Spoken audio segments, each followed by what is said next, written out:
Hi, my name's Rich, and today I would like to talk about how to incorporate languages into your Dungeons and Dragons session.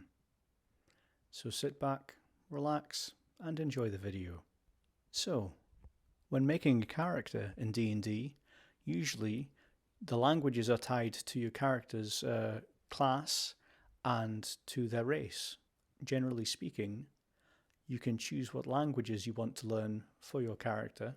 There are more common ones, like Elvish, Dwarven, and Orcish, and there are more exotic languages, like Undercommon, Abyssal, and Draconic. Some languages are tied specifically to your character's class, like the rogue's thieves cant and the druid's language. These are more dialects than languages, and unless your dungeon master tries to incorporate them into the campaign, they're generally forgotten about, which is a shame. It got me thinking about how to incorporate languages into your campaign, and how to make them fun and interesting for your players. In books and movies, there are fictional made-up languages called conlangs, constructed languages. They can be found in things like Star Trek with Klingon, and in Lord of the Rings with Elvish. In video games, like The Sims for example, there is a language called Simlish, and this is not really a proper language, but it's sounds made up of different expressions and phonetic components that give off the impression that the sim character is actually feeling a certain emotion or reaction. It's a great way to express what the sim is feeling without putting words into the conversation. In the Elder Scrolls series, there are lots of different constructed languages. The most famous one is in Skyrim. The Draconic language is supposed to be an old, ancient, forgotten language, and with this language the player can connect different phonetic sounds to create magical effects, the most famous one being Fus Ro Dah. In smaller indie games like Fez for example, there are hieroglyphics and symbols in the background that you think are just window dressing, but eventually when you start deciphering the code, you figure out these are hints in how to get to secret parts of the game. So, how can we use these examples and incorporate them into our D&D game? I've thought of 4 main ways we can use these ideas and try to make our games more interesting because of them. Number 1. Creating a cipher. A cipher is a code that can be broken. 2 examples of this are short-term codes that need to be broken in the session. For example, the lock to a trapped chest or to a door. The second being a slow-burning plot point.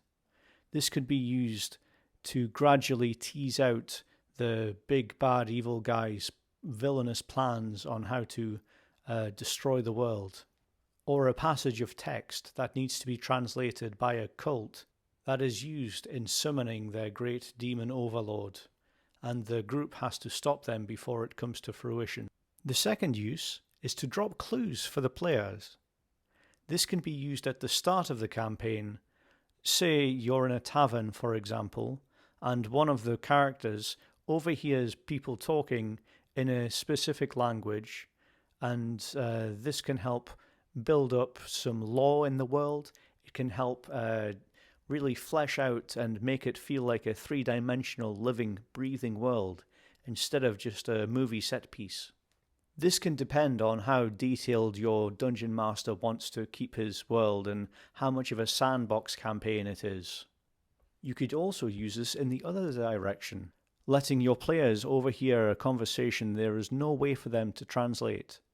But make sure you have some backup dialogue prepared, just in case the bard or the warlock has a comprehend languages spell that you don't know about. You can use real-world analogues for the languages. For example, if you take the Dwarven language and translate it into German, this can be a great way to help out the players trying to translate it. If they happen to be bilingual, then this can give them a different layer of understanding about how you're building the world.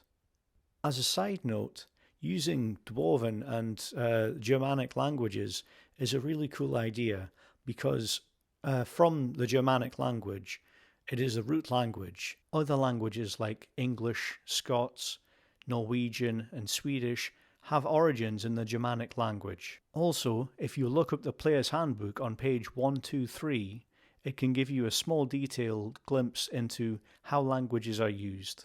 And that's complete with alphabets, so you can make hidden code words and pass out notes quite easily. The fourth idea I've had is to try and tie dialects back with the character's background instead of just their race and their class. This is something that has been done in the past with Shadowrun, and I think it's a great idea to use the dialects and help flesh out your world and to give the characters that are playing an extra level of complexity.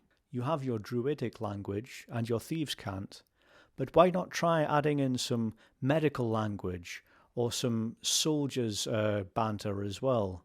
This can be tied quite easily to the background of certain characters and help give them more of a history.